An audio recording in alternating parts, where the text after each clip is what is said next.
So hello everyone, good morning sa inyo mga ka-Insan, mga ka-Facebook, mga ka-YouTube. Ito na po ang ating breakfast.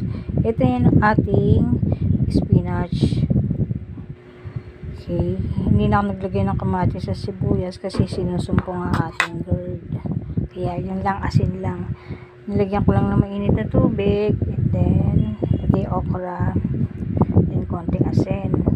Kasi may GERD tayo ngayon. GERD, gastroesophageal reflux disease, inaacid ng aking sikmura. Kaya bawal muna kamatis, kalamansi,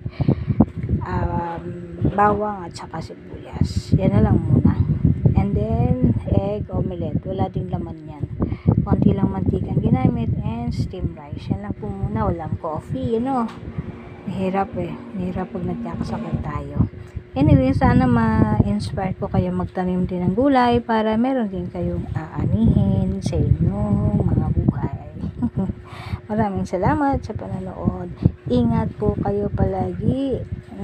Ingat po lalo bukas, Sabado, may darating na malakas na bagyo ko. Ang pangalan ay si U1. Okay, ingat po palagi. Bye! Thanks for watching. Please follow and share.